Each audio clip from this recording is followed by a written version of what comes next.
안녕하세요, 선생님. 저는 2부 논문 발표 자정을 맡은 전주교육대학교에 있는 최경이라고 합니다. 감사합니다.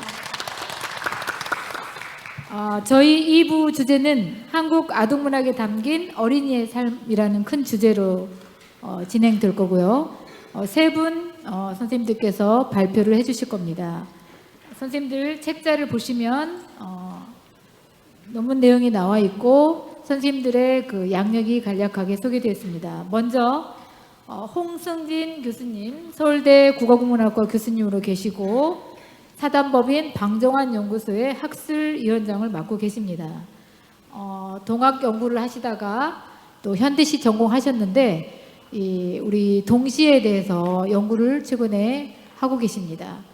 자, 일제 말기 윤석중 동시의 영적인 길이라는 주제로 홍승진 교수님의 논문 발표가 있겠습니다. 박수로 환영해 주시기 바랍니다. 발표는 20분 진행될 겁니다. 발표 다 끝나고 토론을 한꺼번에 하겠습니다. 교수님 해주시죠. 네, 일제 말기 윤석중 동시의 영적인 길이라는 주제로 발표를 하게 된 국문과 홍승진입니다. 반갑습니다. 윤석중 선생님은 한국의 대표적인 동시인이라고 할 수가 있습니다. 가장 많은 동시를 지으셨고 그 동시 중에서 가장 많은 곡이 동요로 작곡된 명실상부한 대표 동시인이시죠.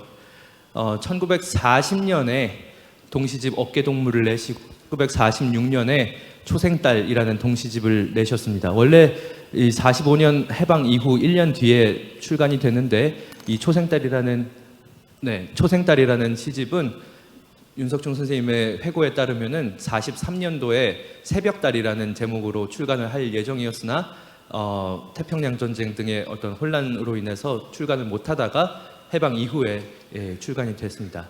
이 두 권의 동시집을 다뤄볼 예정인데요. 두 권의 동시집의 공통점은 바로 일본 제국주의의 한국 강점이 아주 극한 상황에 이르렀던 시기, 그러니까 38년 이후에 한반도 정세가 운명이 가장 암울하게 들어갔고 제국주의 파시즘이 가장 극도에 이르렀던 그런 시기라고 할 수가 있겠습니다.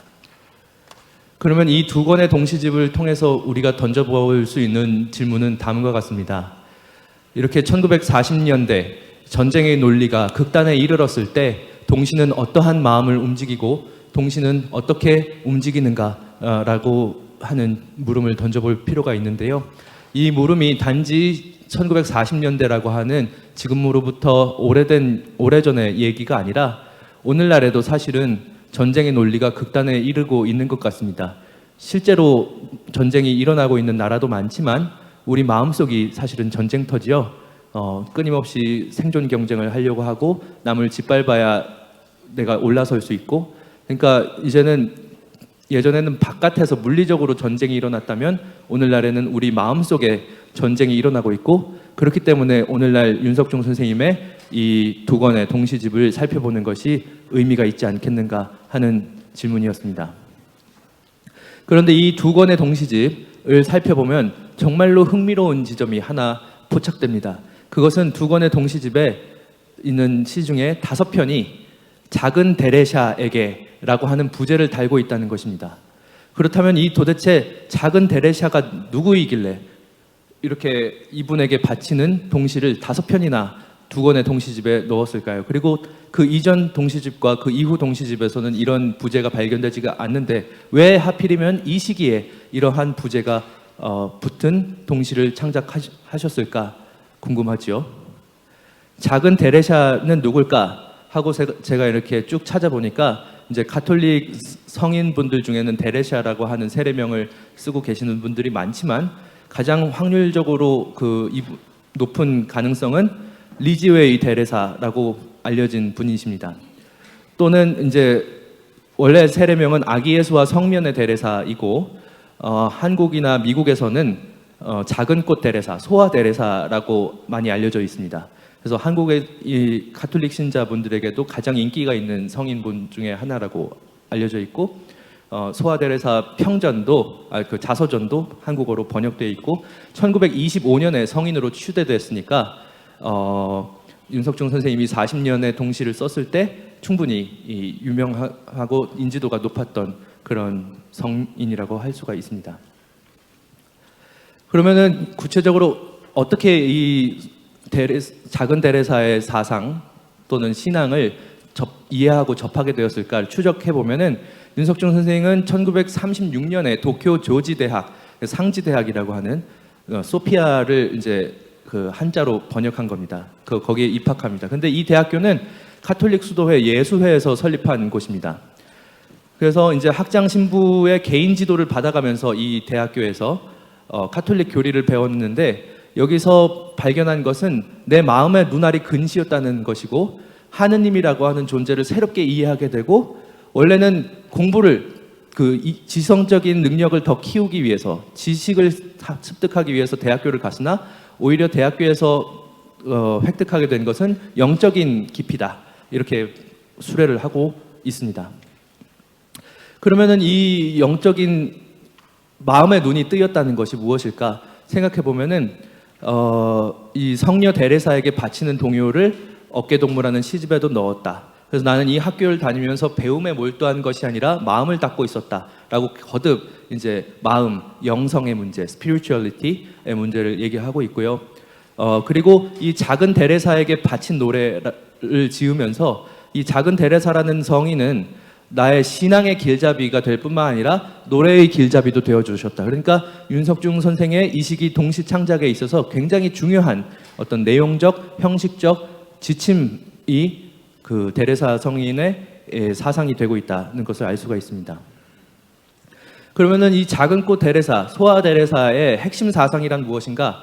여기서부터 결정적으로 왜 윤석중 선생이 이 데레사의 생각에 빠질 수밖에 없었는가라는 것이 드러나는데 윤석중 선생님은 평생 그 어린이 문화예술 운동에 헌신하신 분이고 어린이 마음을 회복하는 것이 곧 인간의 그 세상을 구원하는 일이라고 믿어 의심치 않으셨던 분이시거든요. 근데 데레사 사상의 핵심에 바로 이 어린이 사상이 들어있고 그 데레사가 한 얘기가 뭐냐면 작은 길, 영적 어린이의 길이라고 보통 요약이 됩니다. 그래서 이분의 자서전을 읽어보면 이런 구절이 있습니다. 나를 크게 만드는 것은 해서는 안 되는 일이고 수많은 결점투성이인 나 그대로를 견뎌나가야 한다.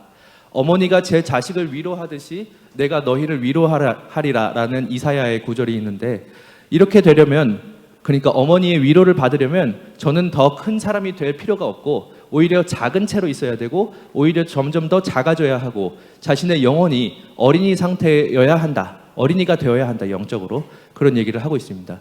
그러니까 쉽게 말해서 데레사는 자기가 성인 원래 여러분들이 성인을 생각하시면은 혹독한 고행을 하죠. 막 채찍질도 하고 막 금욕 생활도 하고 막 엄청나게 책도 많이 읽고. 그런데 데레사가 생각할 땐 자기는 그렇게 힘든 길은 갈 수가 없다는 겁니다. 그것은 어른의 길이고 영웅의 길, heroic way라고 하는 것인데 그렇게 될 수 없는 자질을 가진 사람도 어떻게 하느님을 만날 수 있는가 했을 때 그 반대로 어리석고 나약하고 여린 존재일수록 하느님이 더 이뻐해 줄 수 있다라고 하는 생각을 갖게 되는 거죠. 그러니까 어린애들이 계단을 올라가려고 하는데 잘 못 올라가잖아요. 그리고 걸음마를 하는데 잘 못 걷고 넘어지기도 하고. 그런데 그거를 엄마 아빠는 너 왜 이렇게 못 걷냐? 계단도 못 올라? 하고서 혼내지 않고 더 예뻐하죠. 그 넘어지는 애기들을. 그러니까 넘어지는 애기일수록 더 사랑을 받을 수 있다라고 하는 발상을 처음으로 이제 그 얘기를 하신 아주 대단한 영성가이시죠. 근데 이것을 이 작은 길, 영적 어린이의 길을 어떤 모티프로 주로 설명을 하시냐면은 잠자는 어린이로 표현을 하십니다. 아무런 걱정 없이 잠드는 어린아이의 온전한 마음을 가지게 되면 그 하느님의 사랑을 더 잘 받을 수 있다. 그리고 하늘을 높이 치솟아오르는 커다란 날개와 힘찬 날갯짓을 하는 그 독수리보다도 아주 작고 여린 그 참새 같은 그 어린 새일수록 그 태양의 사랑을 받을 수 있는데 그 어린 새는 태양이 잠깐 구름에 가리는 동안에는 실망하지 않고 그냥 잠잔다는 거예요. 아무런 걱정 없이 잠자고 있는데 그것이 단순한 자포자기나 허무 체념이 아니라 어차피 구름에 잠깐 가려져 있을 뿐이지 태양이 그 구름 뒤에는 항상 태양이 비출 것이라는 것을 분명히 알고 있기 때문에, 그리고 그 태양은 언젠가 나를 비춰줄 것이라는 것을 알고 있기 때문에 아무런 걱정이 없이 잠을 잘 수가 있다는 것이죠. 이게 데레사가 생각하는 어린이의, 영적인 어린이의 마음이었습니다. 그런데 이 순수하게 잠자는 어린이의 마음이 윤석중 선생님의 시 작은 데레사에게라고 하는 부제가 붙은 동시에도 나타난다는 거죠. 아기가 집을 보다 잠이 들었다. 지붕에 마당에 장독대에 눈이 내려와 쌓이며 소근소근 말했다. 아가 아가 집은 내 봐주마. 저벅 저벅 저벅. 도둑이 왔다가 눈 위에 난 발자국이 무서워 도로 갔다. 그러니까 아기가 집을 보다가 잠이 들었다는 것은, 어른 같으면 이렇게 어른이 없는 집이에요. 지금 어른이 없는 집에 아이 혼자서 집을 보고 있는 겁니까? 그러니까 얼마나 위험한 상황입니까? 근데 아이는 그 자기가 위험한 상황에 있다는 것을 전혀 생각하지 않고 그냥 잡니다. 졸리니까. 얼마나 그게 그 해맑은 마음입니까? 그런데 사실은 이게 현실적으로 위험하지요. 아기 혼자 있는 집에서 밤에 잠잔다는 게. 그런데 아니나 다를까 도둑이 들어와서 지금 위기 상황에, 집이 도둑 맞을 위기에 처해 있는데 그 눈밭에 난 발자국을 보고 도둑이 제가 스스로 놀라서 도망갔다는 얘기입니다. 그러니까 이렇게 아무런 걱정 없이 나약한 상태의 여린 마음을 가지고 있으면은 세상이 나를 돌봐준다. 우주 전체가, 하느님의 사랑이 나를 이렇게 지켜준다는 것을 믿는 그런 마음이 그 데레사의 사상과 상통하는 지점이다라는 얘기입니다.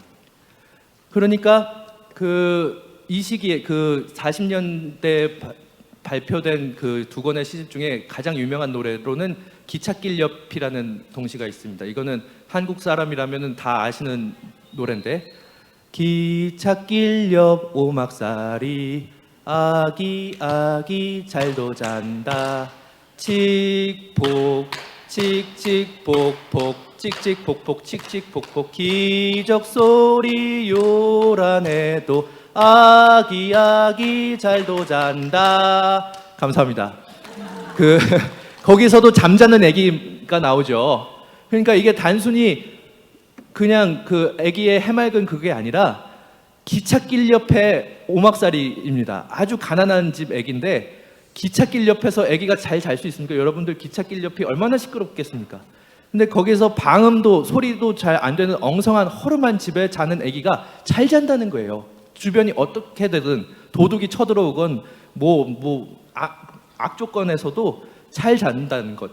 그런데 잘 자면서 사실은 그 2절이 옥수수도 잘도 자란다라고 나오거든요. 그러니까 잔다는 것은 단순히 여리고 수동적이고 그 소극적인 것만이 아니라 그 여린 것을 보존하는 안에서 그 가장 여린 속에서 엄청난 생명력이 작동하는 그 과정이 바로 잠자는 것이다. 이런 것입니다. 그러니까 어린이는 가장 여리면서도 가장 잘 자라는 거죠.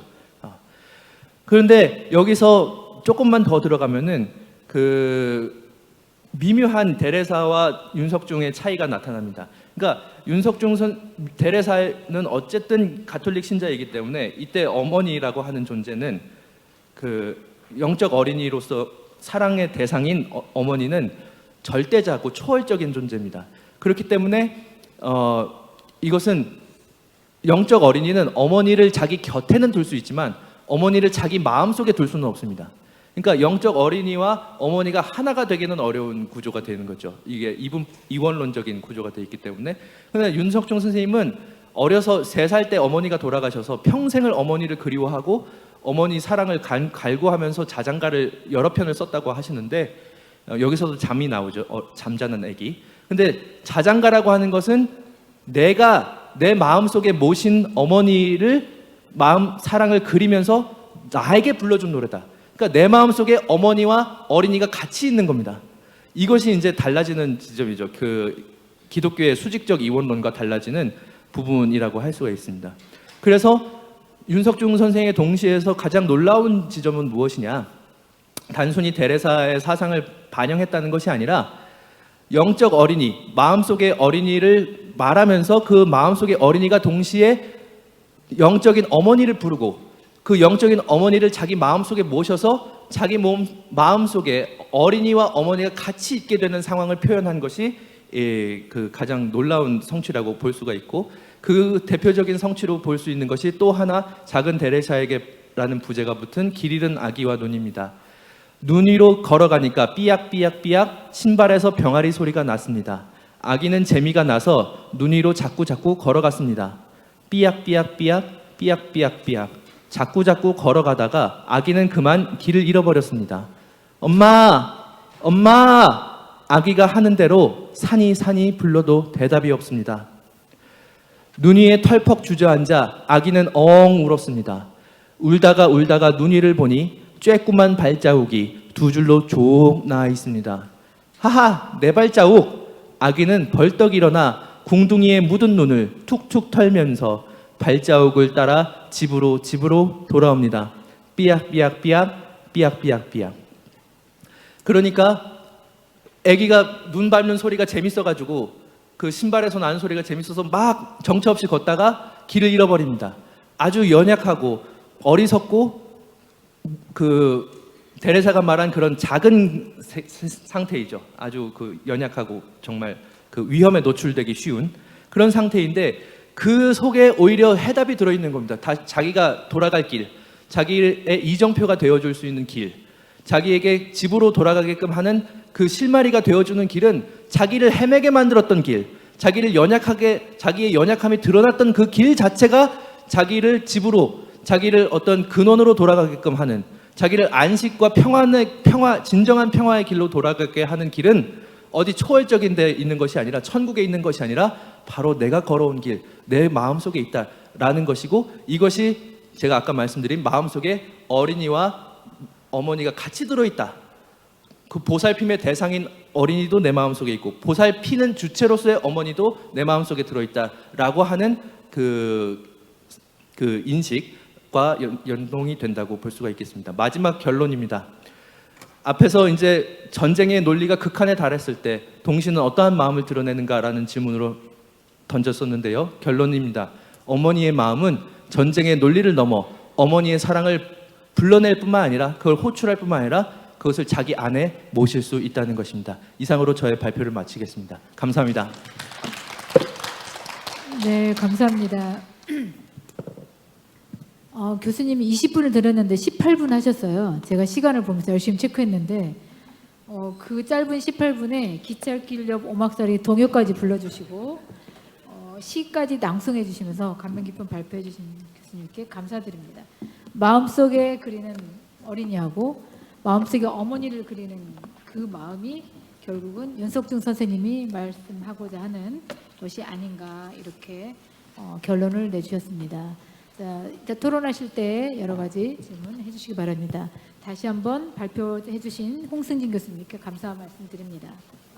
이어서 이은영 선생님의 발표가 있겠는데, 이은영 선생님은 한국교원대학교에서 박사학위를 하시고 한국교원대학교 전주교육대학교 강사를 역임했고 현재 한국아동문학회 편집감사를 역임하고 계십니다. 조천 대동초등학교 교사이십니다. 이은영 선생님의 2000년대 이후 한국 동시에 나타난 신경향, 사춘기 여자아이의 동심탐구 주제로 발표가 있겠습니다. 부탁드리겠습니다.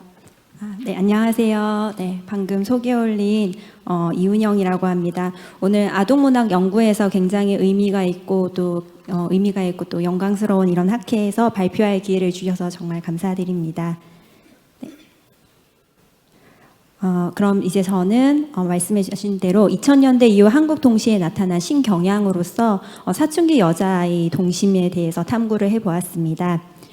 동심은 아동문학의 정체성을 규정하는 핵심적인 기표로 아동문학의 성격을 결정짓는 중요한 요소입니다. 오늘날은 급변하는 사회문화적 환경과 미디어의 발달로 인해서 아동의 경험이 훨씬 다양해졌고요. 이에 따라 동심에 대한 폭넓은 요구가 이해가 요구되고 있습니다. 이를 반영하듯 2000년대 이후 한국 동심문학에서는 사춘기 여자아이의 동심에 주목하는 어떤 새로운 경향성을 보이고 있습니다. 이에 따라 저는 사춘기 여자아이의 동심을 반영한 작품을 형식적 그리고 내용적 특성을 나누어 살펴보고 이러한 작품이 아동문학에서 갖는 의의를 탐색해 보고자 합니다. 2000년대에 들어서면서 한국 아동문학에서 두드러지는 변화 중 하나는 여자아이들의 목소리를 담은 작품이 눈에 띄게 증가한 점입니다. 화면에 보여드리는 이 작품은 그러한 경향을 가진 대표적인 작품으로 정유경의 동시집 까만 밤입니다. 이 작품은 여자아이 화자의 관점에서 동시세계를 본격적으로 조망한 작품으로서 이 동시집 속에서는 다양한 여자아이들의 목소리가 작품 전반에 걸쳐 드러나고 있습니다. 다음은 앞서 말씀드린 정유경의 또 다른 동시집 파랑의 여행입니다. 이 작품에서도 여자아이 화자가 두드러지게 드러나는데요. 특히 이 동시집에서는 짙고 어두운 이 파랑색을 여자 화자의 차분하고 깊은 내면을 대변하는 어떤 세계 이미지로서 표현한다는 점이 인상적입니다. 네, 다음으로는 김응 작가의 동시집 둘이라서 좋아라는 동시집이 있습니다. 이 동시집은 작가의 자전적인 경험을 담고 있습니다. 작가는 부모님 사망 이후 어린 동생과 단둘이 지냈던 자전적 이야기를 바탕으로 하고 있고 특히 이 두 자매 중에서도 작가의 목소리로서 언니의 목소리가 지배적으로 반영되어 있습니다. 또 유명한 동시 작가인 김계미의 동시집 레고나라의 여왕은 시인이 직접적으로 이 작품에는 조금 성숙한 여자아이의 목소리를 집약적으로 담겠다라고 진술한 특징이 있습니다. 이 동시집 같은 경우에는 작품 전체에서 초등학교 고학년 여자아이 정도 되는 목소리가 관통되고 있다는 특징이 있습니다. 마지막으로 보여드리는 작품은 미지의 아이라는 작품으로 여류 작가 5명이 기획을 해서 만든 동시집입니다. 이 작품 같은 경우엔 기획 단계부터 사춘기 여자아이들의 목소리를 담겠다라고 목적을 가지고 만들어졌습니다. 이 작품은 아직 정체성이 제대로 확립되지 않아 자신을 명확하게 규정짓지 못하는 여자아이들을 미지의 아이라고 지칭을 하고 이들이 겪는 내면의 혼란과 정서를 이 시기만의 아이들의 특성을 갖춘 섬세한 어떤 감정과 정서로 표현하고 있습니다. 특히 이 시를 보면 화자가 나라는 미지의 영역을 탐험하며 자신과 주변을 이해하는 모습을 굉장히 비중 있게 다루고 있습니다. 네, 앞서 소개해드린 2000년대 이후로 꾸준히 이렇게 여자 어린이의 목소리를 담은 동시집이 한국 동시문단에서는 등장하고 있습니다. 그간 아동문학에서 아동의 목소리를 성인과 아동으로 이분법적으로 구분하고 성인과 변별되는 아동으로서 아동을 대상화하고 타자화하는 어떤 한계가 있었다고 한다면 최근 한국 동시문단에서는 성인과 변별되는 특성으로서의 아동이 아니라 구체적인 아동의 목소리를 내세워 작품에 이제 등장하고 있습니다. 이는 동심을 다양하게 분화하고 확장시켜 준다는 점에서 아동문학의 새로운 가능성을 열어주고 있다라고 저는 생각합니다. 특히 제 연구에서는 여자아이 화자를 다룬 작품 중에서도 사춘기 여자아이의 동심이 작품 속에서 어떻게 반영되어 있는지를 좀 더 구체적으로 살펴보고자 하였습니다. 이때 사춘기 여자아이는 본격적인 청소년기에 해당하는 중고등학생보다는 조금 어린 아이들로 2차 성징이 시작되면서 사춘기 초입에 진입한 초등학교 고학년 정도 되는 여학생을 지칭합니다. 이들이 보여주는 동심은 청소년 시에 나타난 양상과는 조금 다른 면모를 보입니다. 청소년 문학에서 청소년 화자들이 성인 세대에 대한 저항과 독립 또는 사회를 향한 자신의 정체성을 강하게 드러내는 측면이 있다면 제가 분석한 사춘기 여자아이들의 화자는 자신이 겪는 문제를 가정과 학교라는 울타리 안에서 개인적인 차원에서 처리하는 경향을 보이고 있습니다.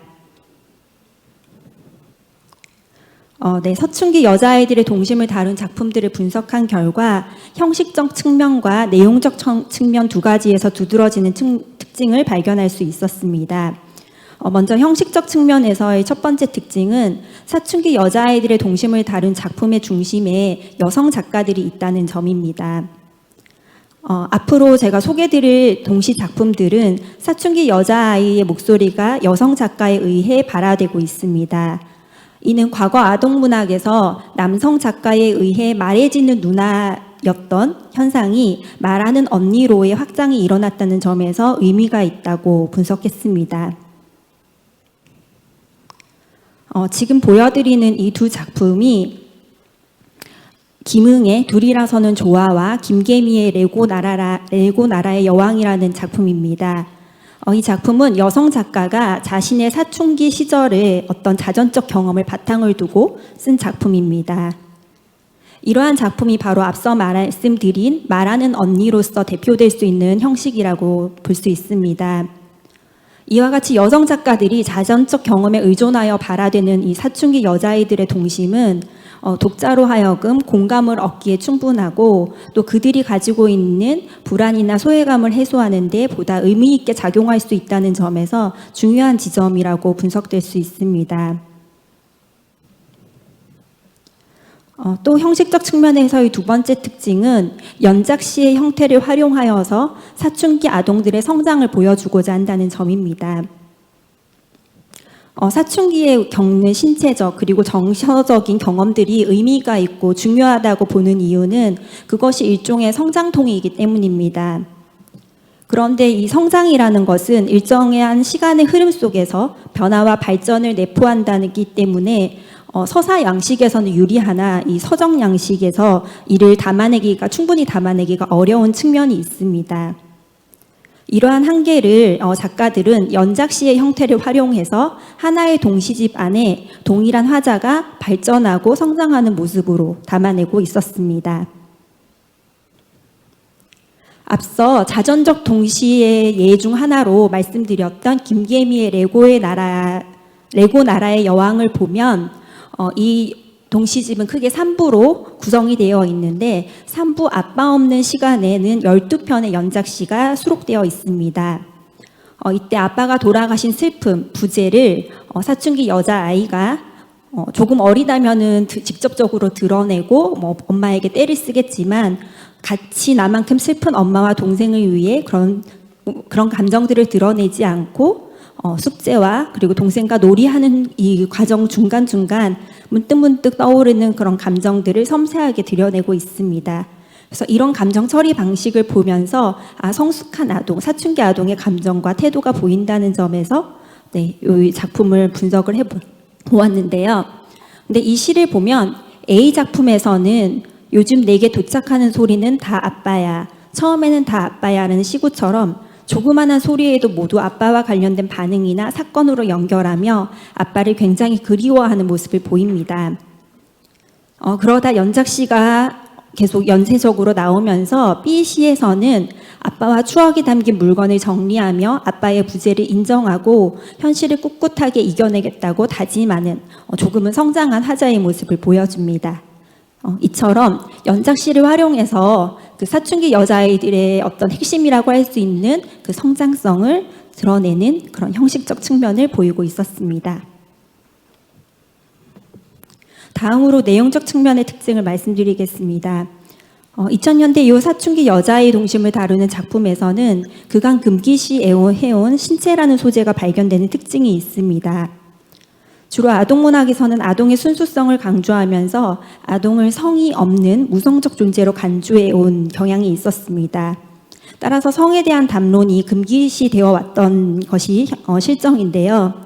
그러나 최근에는 사춘기 여자아이의 신체적 성장을 다루는 작품이 빈번하게 드러나고 있고 또 이러한 신체적 변화가 아동이 자기를 이해하는 중요한 과정으로 굉장히 긍정적이게 묘사되고 있었습니다.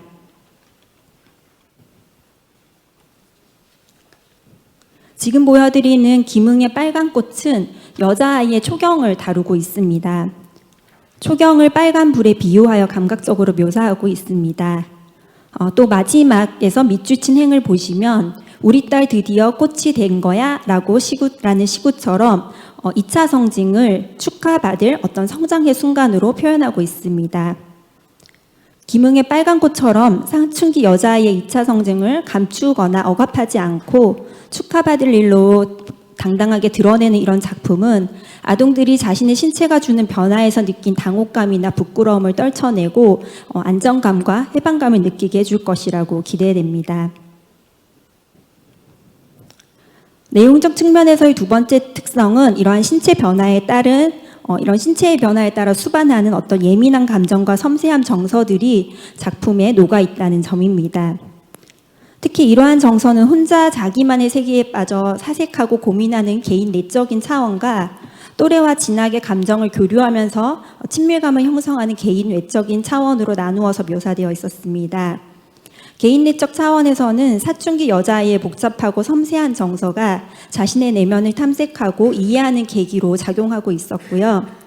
개인 외적 차원에서는 사춘기라는 과업을 공유하는 아이들끼리 친밀감과 연대를 형성함으로써 불안이나 혼란을 극복해 나가는 양상을 보였습니다.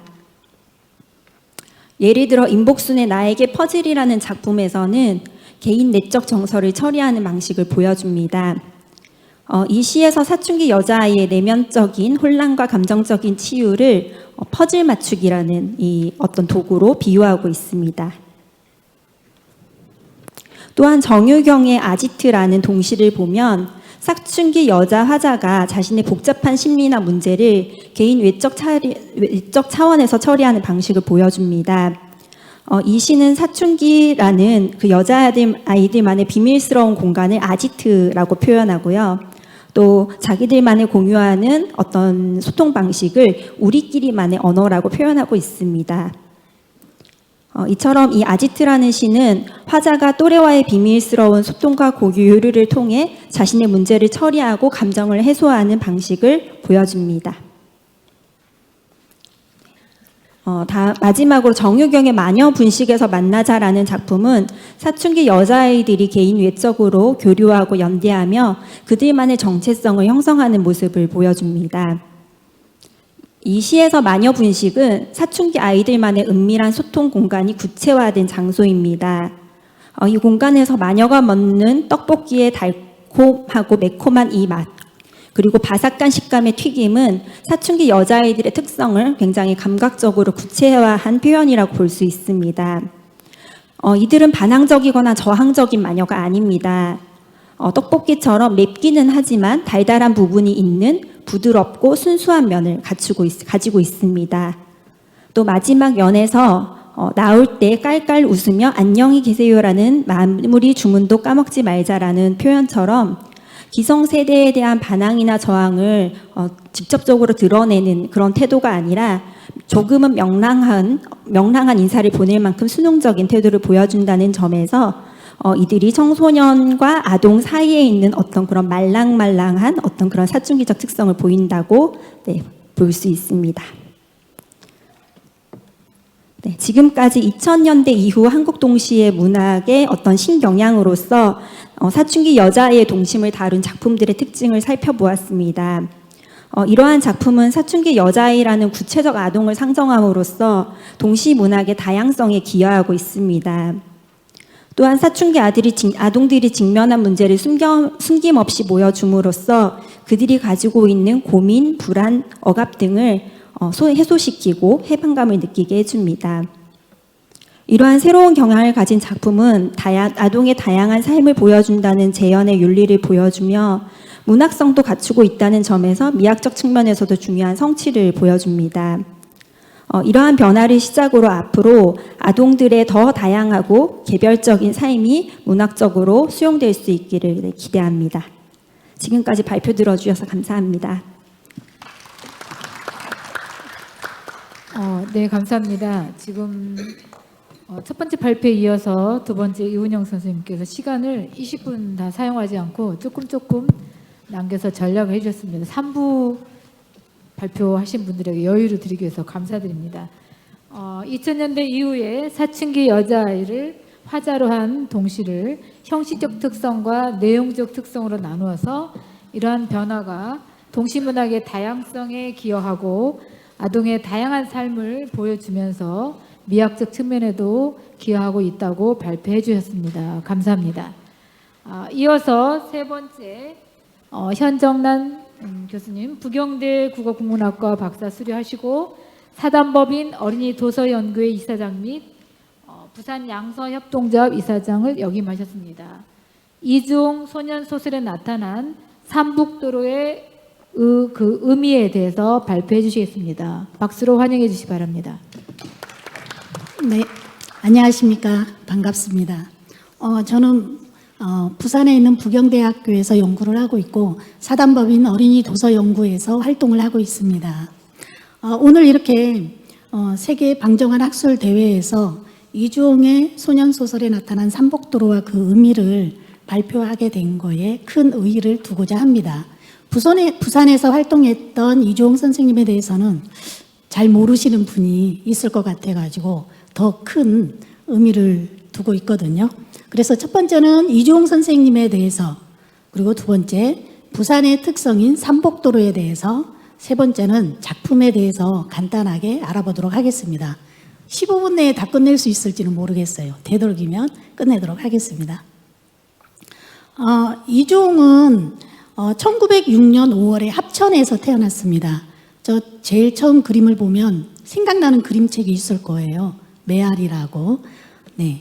그리고 13살 때는 1918년 보통학교를 졸업하고 서당에서 한학을 공부하던 중에 3.1 운동을 맞이하게 됩니다. 3.1 만세운동은 당시 젊은이들에게 많은 의미를 주었습니다. 이주홍도 이에 마음의 변화를 얻고 15살에 1920년이도 단신으로 서울로 상경하게 됩니다. 하지만 서울 생활은 녹록지 않았죠. 너무 어려웠습니다. 그러다 보니 껌과 은담, 신문을 팔며 학문의 꿈을 가졌으나 쉽게 학문의 꿈을 이루지는 못합니다. 결국 19살인 1924년에 일본으로 건너가 주경야독을 하게 됩니다. 낮에는 지게를 지고 인력거를 끌고 밤에는 동경 정칙영어학교에서 영어를 배웠습니다. 그 계기로 히로시마에서 교포 아이들에게 우리말과 우리글을 가르치는데 탈로가 나가지고 추방을 당하게 됩니다. 다시 서울로 돌아온 때가 24살 때인 1929년입니다. 이주홍은 서울에 와서 신소년에 투고했던 배암새끼 무도라는 단편이 당선된 것을 그때 알게 됩니다. 그때부터 창작 활동을 시작했습니다. 카프 계열의 잡지 신소년, 별나라 이 편집자로 일을 하면서 25살인 1930년도에는 살실적 묘사를 특징으로 하는 소년소설을 쓰기 시작합니다. 대표작으로는 청어벽다기, 돼지 콧구멍, 못난 도야지 등등 사실적인 표현이 된 단편 동화가 많이 있습니다. 이주홍은 신소년, 별나라, 불볕 등의 편집자로 일하면서 잡지 표지도 그렸습니다. 26살인 1931년에 프롤레타리아 동요집 불볕 발간에 참여를 합니다. 화면에 나와 있는 잡지 표지를 보면 1930년 4월호 신소년 표지인 씨 뿌리는 시간입니다. 그 다음 표지가 신소년 7월호 벤또 시간입니다. 그 다음 잡지는 1931년 프롤레타리아 동요집 불볕이 표지고요. 밑에 있는 잡지는 별나라 12월호. 표지 제목이 1933입니다. 그 다음 표지는 1935년 별나라 합본어거든요. 1월 합본어인 새해 첫소리입니다. 마지막 잡지 표지가 1936년 종합문해지인 풍림의 표지입니다. 이처럼 방종환 선생님도 어린이집을 만들면서 그림도 그리고 동시, 동화, 번안, 만화 이런 것들을 많이 그렸죠. 이주홍 선생님도 카프 계열 잡지사 편집일을 하면서 표지 그림뿐만 아니라 동요, 동화, 동극, 컷, 사파, 만화까지 그리는 재능을 발휘하게 됩니다. 방정환 선생님처럼 이주홍 선생님도 이제 그 당시에 잡지사 편집일을 하면서 모든 일을 다 했던 것 같아요. 당시 모든 작가들이 그러지 않았나 하는 생각도 듭니다.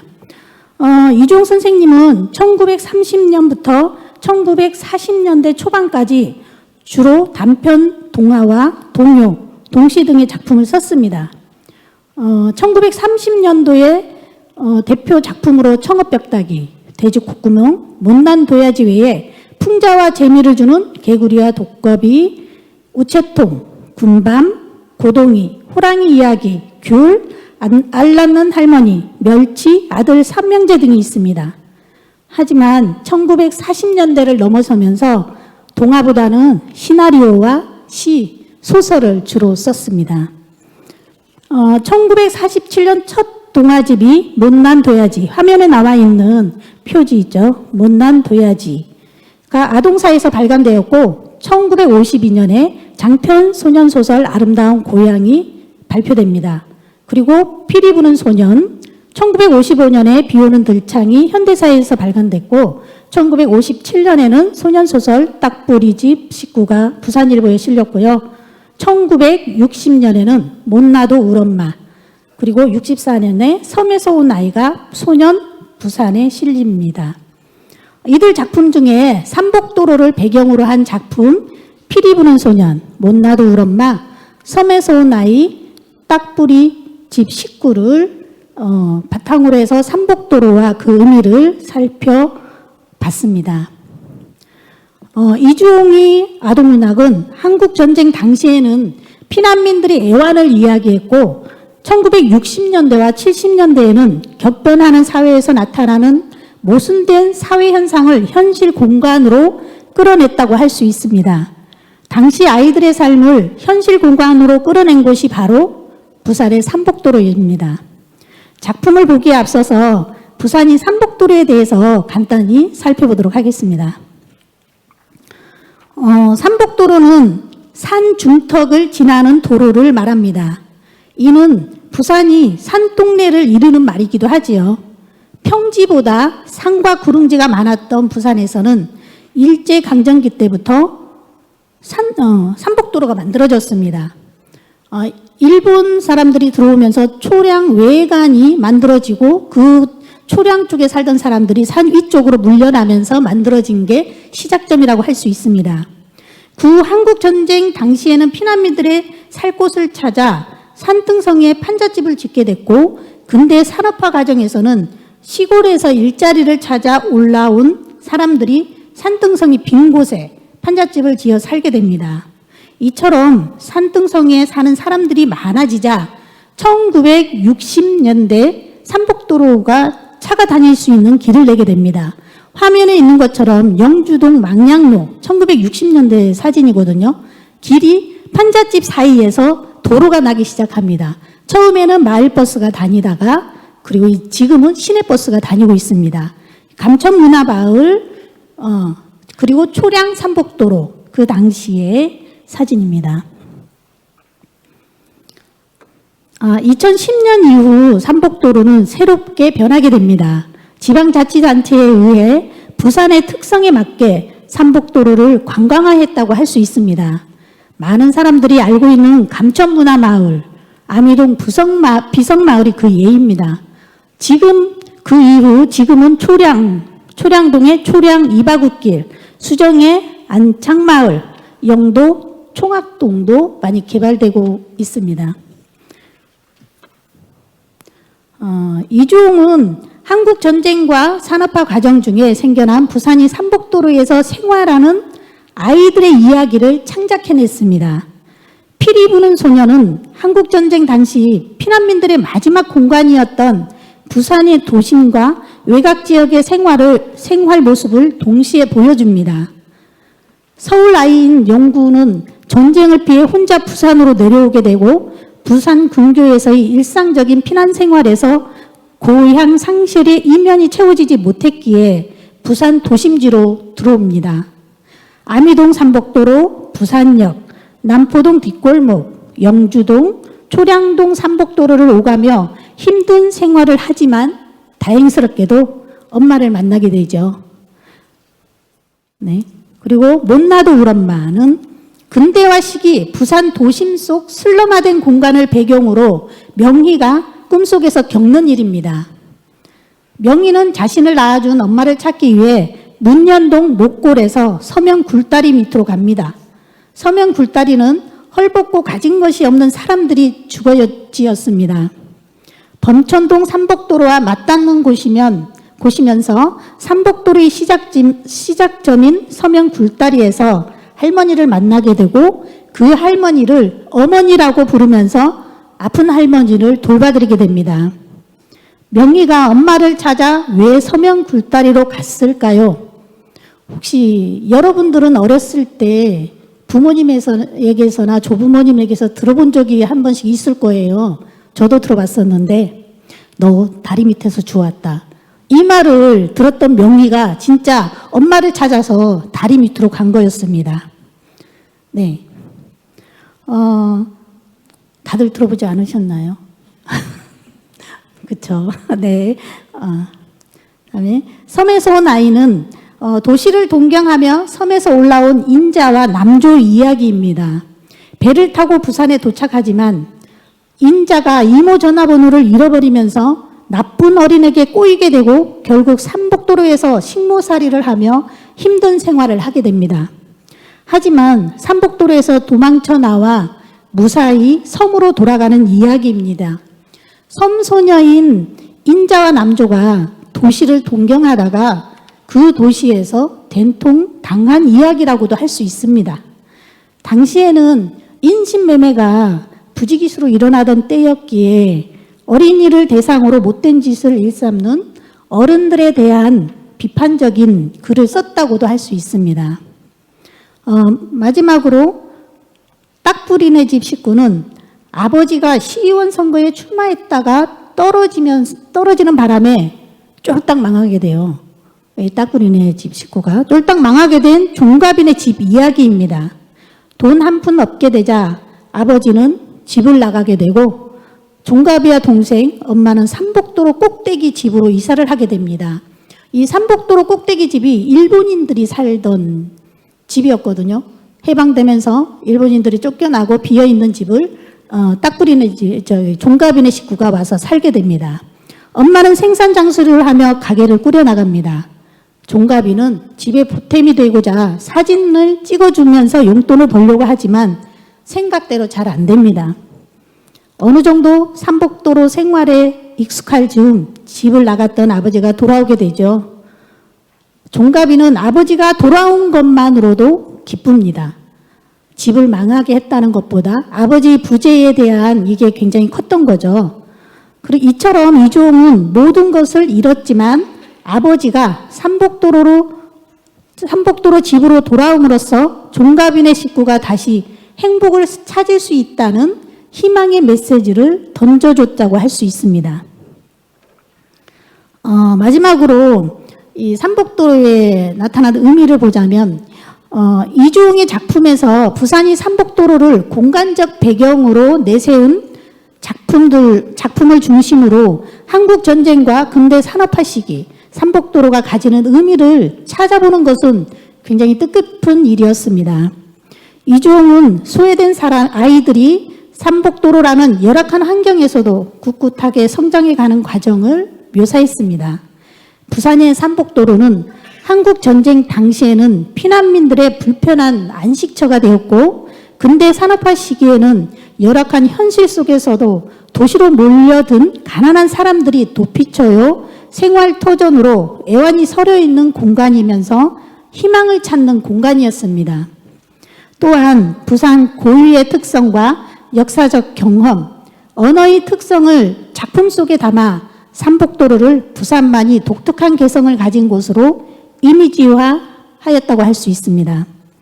이종은 당시 사회상을 보여주면서 동시에 아이들을 성장시킨 생활 공간으로서 애절함과 희망을 삼복도로와 함께 작품을 그려냈다는데 그 의미를 찾을 수 있다고 봅니다.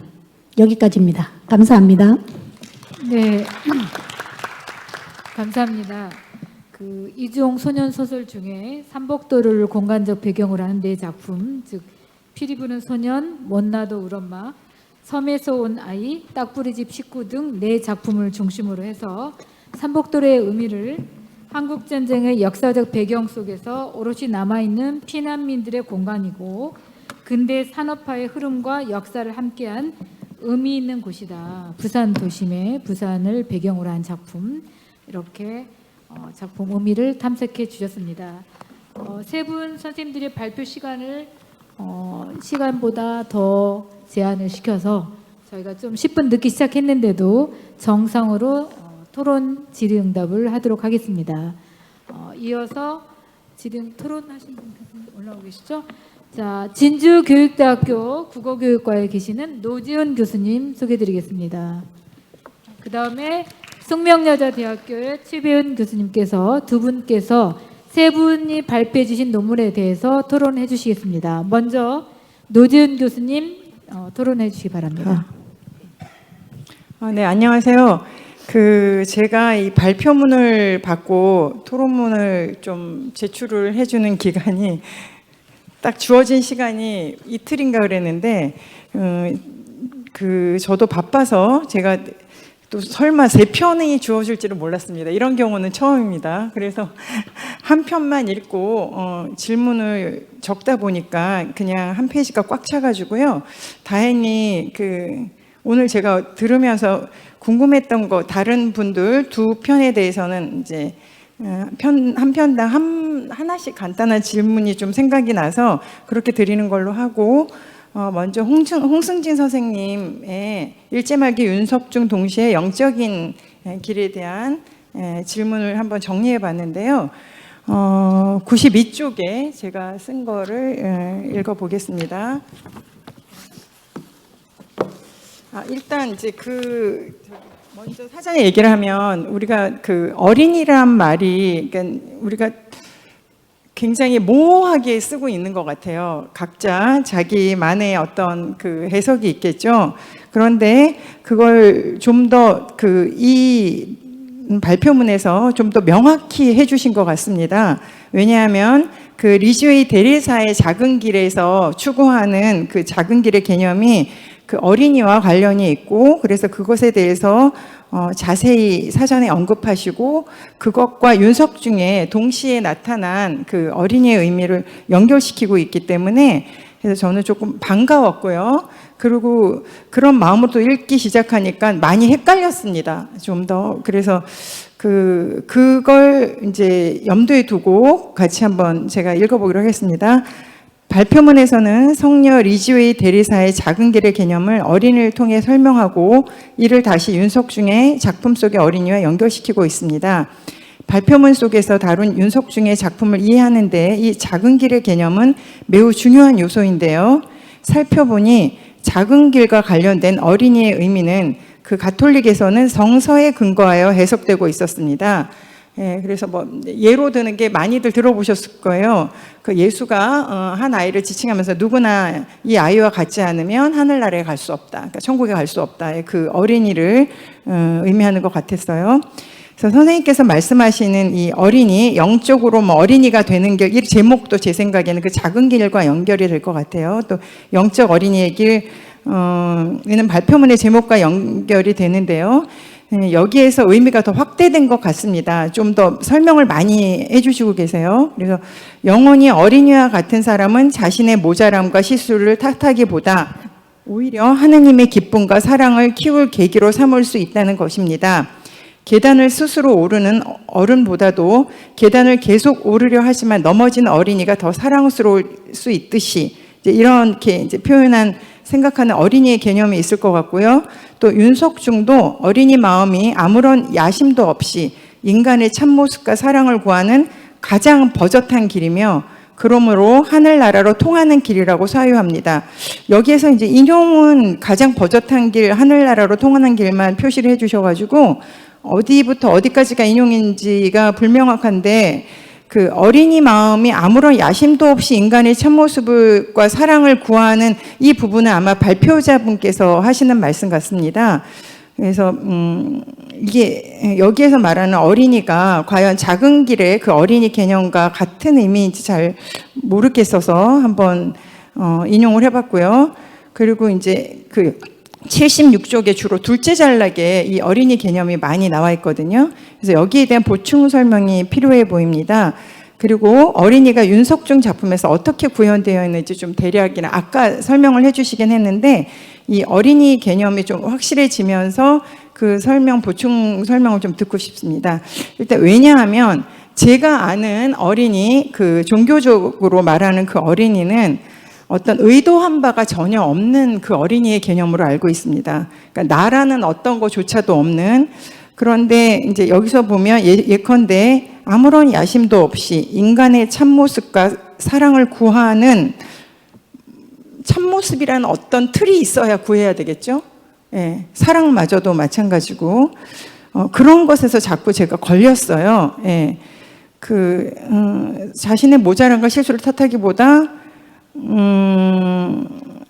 하나님과 기쁨과 사랑을 키울 수 있는 계기로 삼을 수 있고 뭐 하여간 어떻든 거기에서 좀 많이 제가 가닥 잡기가 좀 힘들었습니다. 그래서 이번 시와도 연결되기 때문에 바로 이번에 질문과도 연결되기 때문에 읽어보겠습니다. 윤석중의 집 보는 아기와 눈, 이게 전문이 소개가 안 돼 있어서 아까 읽으셨는데요. 그래서 제가 좀 많이 안 나와 있더라고요. 그래서 이제 찾아봤는데요. 아쉽게도 부제의 작은 대리사에게 붙은 그 전문은 찾아보지 못했습니다.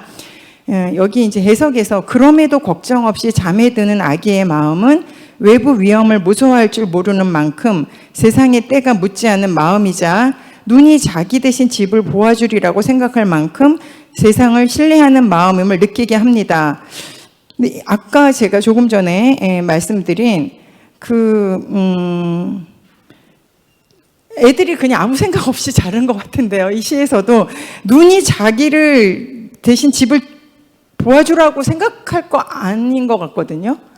그 생각이 없어야 아이일 것 같거든요. 내 생각에는요. 제 생각에는. 그리고 세상을 신뢰한다 이 표현이 아이와 어울리지 않을 것 같습니다. 오히려 신뢰 여부 이런 거조차 없는 상태인 것 같아요. 이 시에서도 제가 느끼는 시는 애는 그냥 집 보다가 잠이 들었는데 눈이 자기가 아가 집은 내가 봐주마 이렇게 말하는 아주 아름다운 시인데요. 애들이 누가 봐주겠지 이렇게 생각하고 잠이 들 것 같지 않을 것 같거든요. 기찻길 오막살이 거기도 마찬가지고요. 그 부분이 이제 1번 문제와 또 연결이 되는 부분이에요. 그리고 시 속의 아이가 여기 세상에 때가 묻지 않은 마음과 외부 위험에 대한 자각 여부의 관련성이 적절한 것인지 또 계속 연결되는 내용입니다. 시 속의 아이가 눈이 자기 대신 집을 보아주라고 생각을 했을지 그것을 세상을 신뢰하는 마음으로 볼 수 있을지 의문입니다. 그리고 이 시 분석에서는 조금 용어를 좀 신경 써서 써야 되잖아요. 아무래도 이제 민감하니까 앞에서 세상에 때가 묻지 않았다는 건 속세를 의미하는 것 같은데요. 세속. 근데 그 다음에 또 세상을 신뢰한다 그래서 이건 뭐 별 문제는 아니지만 용어가 좀 바뀌어야 되지 않을까 하는 생각입니다. 그리고 세 번째는 좀 제가 외람되는데 그냥 제가 좀 나이가 많은 것 같아가지고요. 이게 이제 되게 흥미로운 발표문이었어요. 그래서 그 윤석중 동시에 영적인 길 이 제목도 좋았고요. 그런데 처음부터 계속 읽어나가면서 시가 우선이 되지 않고 그 리즈웨이 대리사의 삶, 그분이 추구하는 가치, 그다음 윤석주의 사적인 지극히 개인적인 삶이 발표문 전체 분량에 비해서 너무 많다. 그 생각이 들었습니다. 그리고 이게 전문을 계속 시가 많이 소개되면 좋겠다. 그러면 더 설득력이 있지 않을까 싶어서 그 3번 질문의 셋째 줄에 자칫 윤석중 동시에 영적인 길이 아니라 윤석중의 영적인 길, 거기에 그냥 시는 부수적으로 따라오는 게 되지 않을까 염려돼서 말씀드린 대로 텍스트 분석이 우선되면은 좀 더 설득력 있고 공감이 될 수 있지 않을까 한 말씀 외람되게 드려봤습니다. 네. 이거 먼저 하고 그다음에 네. 아무래도 토론은 그 질의에 답을 하는 것이 명확하게 될 것 같습니다. 龚순진 교수님 간략하게 답변해 주시죠. 네, 상세하고 꼼꼼하게 토론해 주신 노재훈 선생님 진심으로 감사드립니다. 세 가지 질문 다 제가 많이 더 고민해보고 보충해야 할 이야기 지적이라고 생각이 들고요. 소중한 말씀 들려주셔서 다시 한번 감사드린다는 말씀을 드리고, 지금 그 질문을 받았을 때 생각해 볼 수 있는 지점이라면은 떠오르는 이야기는 그 어머니에 대한 사랑입니다. 그 테레사 성인과 윤석중에게 공통되는 마음은 어머니의 사랑을 끊임없이 갈구한다는 것이거든요. 테레사도 어려서 어머니가 돌아가시고, 그리고 그 자기 둘째 언니가 어머니 노릇을 해줬는데 둘째 언니도 수녀님이 돼가지고 너무너무 속상하고 서러워했어요. 그래서 평생 어머니를 그리워하고 어머니에 대한 결핍, 모성에 대한 그리움을 느꼈는데, 그것을 지향하는 것이 이 두 분의 어린이 마음이 아닌가, 그렇게 정의할 수 있지 않은가 생각이 들고, 그것은 사실은 의도한 바가 있다고도 할 수 없고 있다고도 할 수 있죠. 어머니의 사랑을 갈구한다는 것은 의도하는 바가 있긴 있는 건데, 사실은 어머니의 사랑 그 자체를 갈구하는 것 이외에는 아무것도 바라는 것이 없기 때문에 의도한 바가 없는 어린이 마음이기도 하지 않는가. 그래서 그것이 기독교적인 어린이 개념, 어린이 마음 개념과도 연관될 수 있지 않을까 하는 그런 생각이 좀 들었습니다. 네, 일단 이렇게 답변을 드리고 싶습니다. 네, 감사합니다. 저도 어제 저녁에 이걸 또 읽고 아침 발표 들으면서 교수님이 생각하시는 게 좀 더 명료하게 드러나려면, 아까 노재훈 교수님 말씀해 주신 것 중에 세 번째, 윤석중 동시의 영적인 길인지 윤석중의 영적인 길인지 텍스트 분석이라고 하면 시 전문 소개가 되면서 이제 나중에 논문으로 완성하시거나 좀 더 하실 때 그런 게 되면 저희들이 해석할 때라든지 이해가 더 쉬울 것 같습니다. 그런데 제목 자체가 정말 매력적이었고 지금 이제 시작하는 미완성 연구하는 주제라고 생각이 들었습니다. 네, 감사합니다. 이어서 최분 교수님의 토론이 있겠습니다. 저 하면 되나요? 네네. 네, 안녕하세요. 그 숙명여대에서 강의하고 연구하는 최배은입니다. 아까 노지훈 선생님은 이틀 전에 받으셨다고 하는데 저는 하루 전에 받았습니다. 그래서 그리고 뭐 하루 전이어도 저 다 읽고 3개 질문할 수 있었는데 질문 많이 하면 안 된다. 그리고 일반 토론문처럼 쓰지 말고 너무 시간 잡아먹지 않게 딱 질문 2개만 해라. 그래서 그렇게 질문 딱 2개만 일단 준비를 했습니다.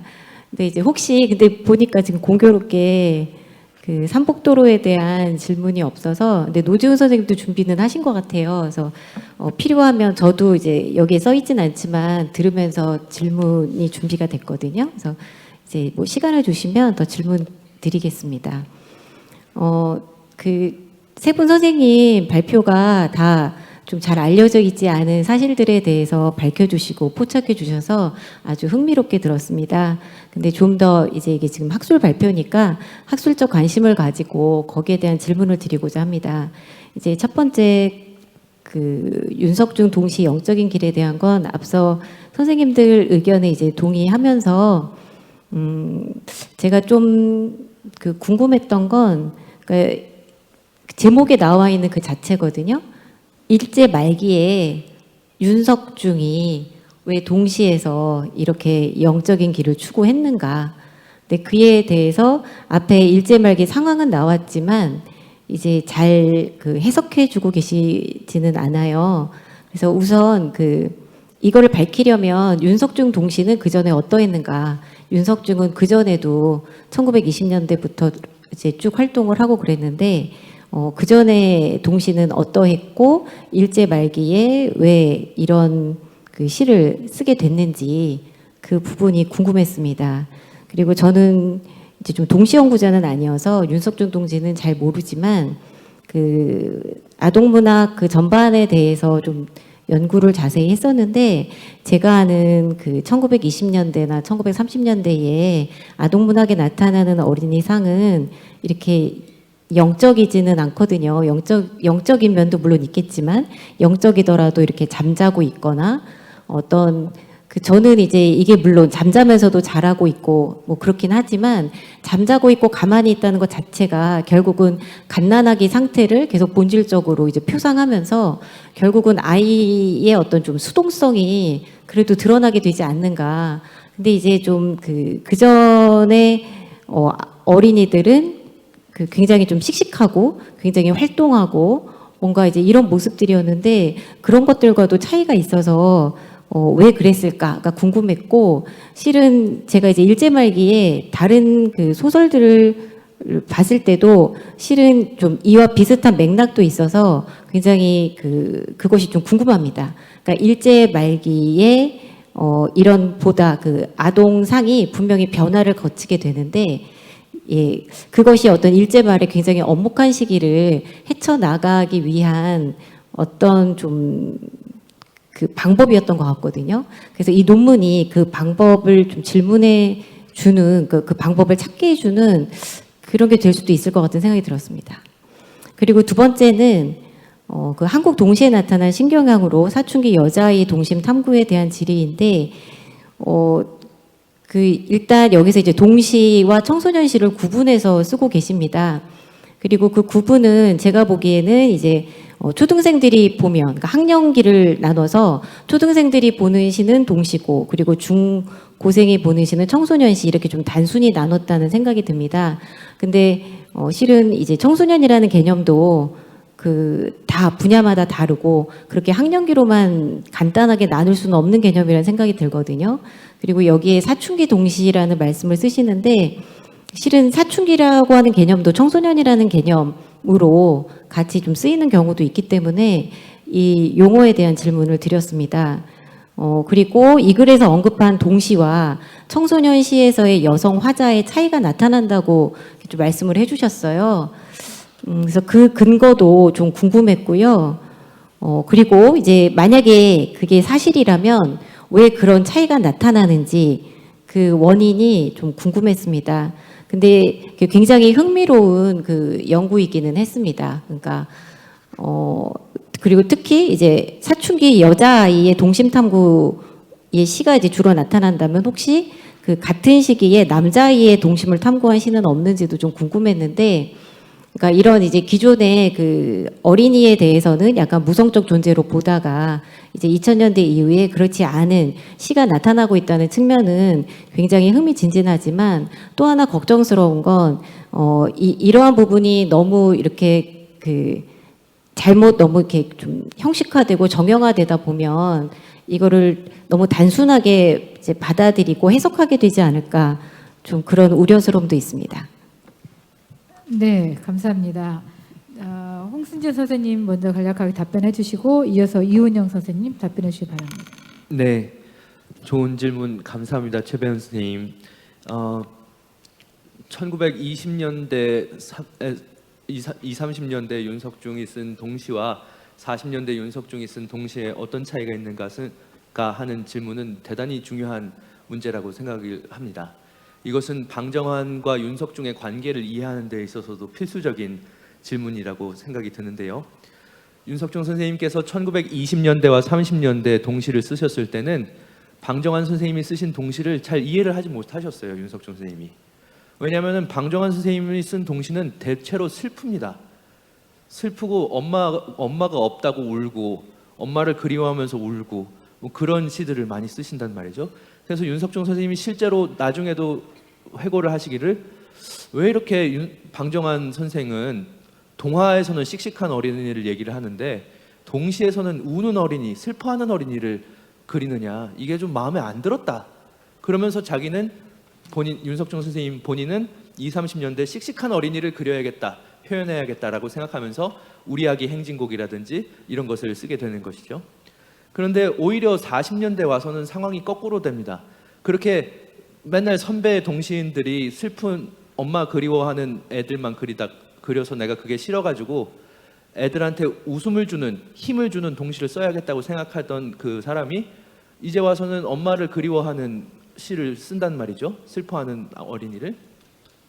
그것은 제가 생각했을 때는 그 방정환 선생님이 살아 계시던 30년대까지는 그 20, 30년대까지는 방정환 선생님과 깊이 교류하고 물리적으로 많이 만났지만 방정환 선생님의 사상을 그렇게 깊숙하게 마음에 이해를 하지는 못하셨던 것 같아요. 그냥 그 어린이 운동에 공감을 하셨던 거지 그 어떤 영적인 부분, 사상적인 동학 사상의 깊이 같은 것을 아주 깊이 있는 이해를 못하셨던 거죠. 좀 신성에 관한, 영성에 관한 문제를.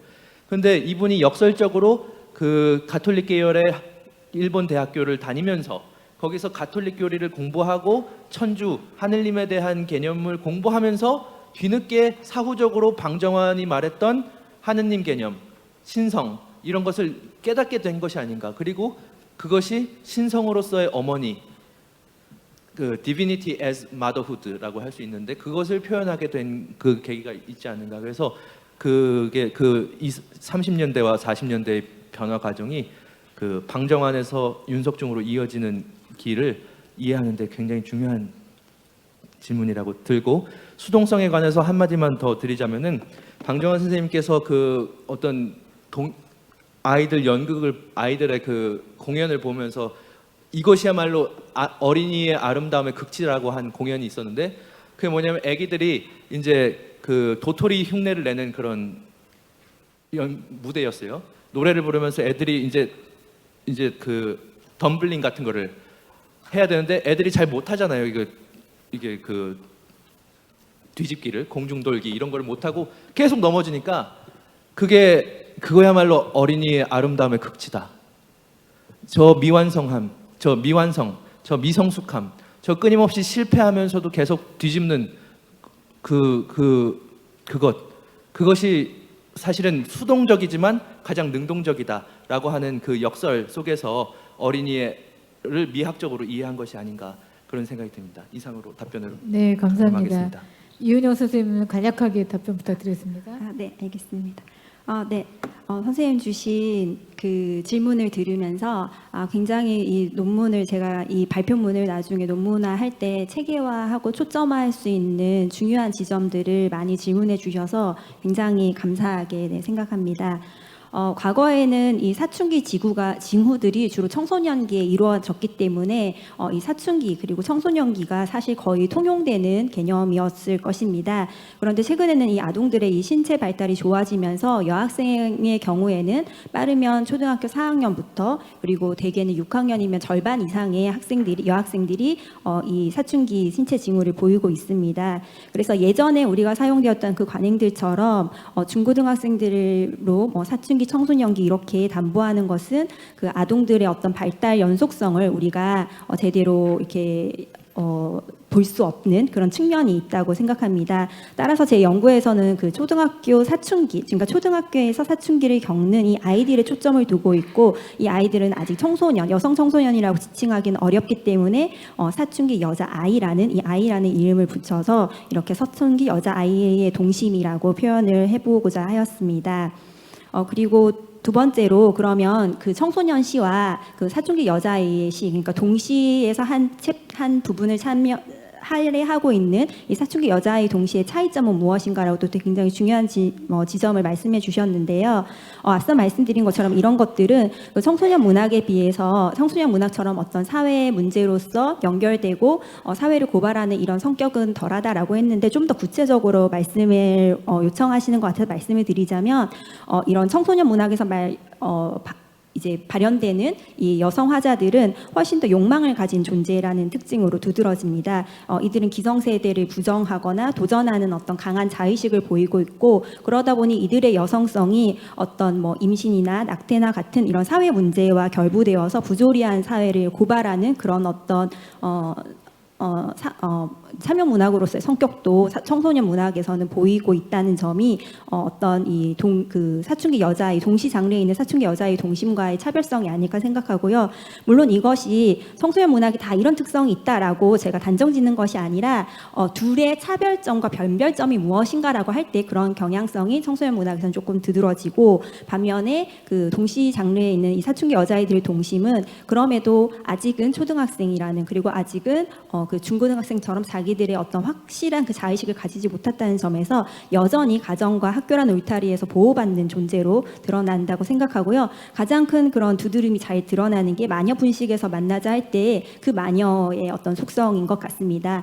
마녀 분식에서 그 떡볶이라는 음식이 상징하는 것들이 빨간색이라는 어떤 자신의 그 여성성을 드러내고는 있지만 외연적으로는 그 매콤한 맛과 함께 달콤한 맛을 여전히 가진 그런 특성들이 이 사춘기 여자아이들이 가지고 있는 속성이지 않을까라고 생각하고 있습니다. 그리고 이러한 차이가 일어나는 또 이유를 물어보셨는데 아무래도 청소년들 같은 경우에는 그 다음 스테이지가 성인기로의 기성세대로 이제 진입이겠죠. 성인기로로 나아가는 거죠. 그러다 보니 기성세대로 진입을 할 때에는 반드시 새로운 세력은 기존의 세력을 또 도전하고 또 어떤 문제를 제기하고 또 저항하면서 어떤 그런 투쟁적 의식이 조금 더 있는 것 같습니다. 반면에 사춘기 여자아이들은 다음 스테이지가 어떤 성인으로 나아가는 단계는 아니고 여전히 그 학생이라는 발달 연속성에 있다 보니 어떤 그런 저항이나 도전 정신이 청소년 문학에 드러나는 여성 화자보다 약하지 않나라고 생각됩니다.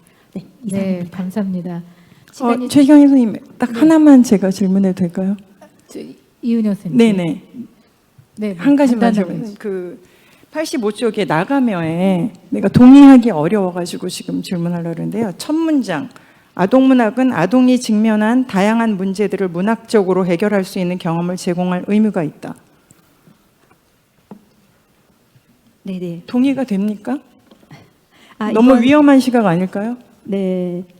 이걸 제가 어떤 의도로 제시했는지는 그래도 이해하실 거라고 생각합니다. 이거는 이 사춘기 여자아이 이런 어떤 동시가 나타나는 경향 자체가 아이들의 어떤 삶의 문제를 그래도 문학적으로 수용하려고 하는 움직임이었다. 그렇게 해석을 해서 어떤 이 아동 문학들이 아동들이 가지고 있는 삶의 어떤 이런 것들을 조금 더 구체적으로 이렇게 문학적으로 수용해 줬으면 좋겠다라는 거지. 어떤 그런 어떤 도전적이고 진보적이고 뭐 어떤 그런 의식을 담고 쓴 문장은 아니라고 말씀드리고 싶습니다. 오히려 도전적이지 않죠. 이거는. 그래요? 이 문학에 상방되는 거죠. 문학의 본질과 네. 의무감을 부여하면 안 되겠죠. 문학에 그렇죠. 스스로 네, 자멸하는 겁니다. 이렇게 되면. 네, 아마 알겠습니다.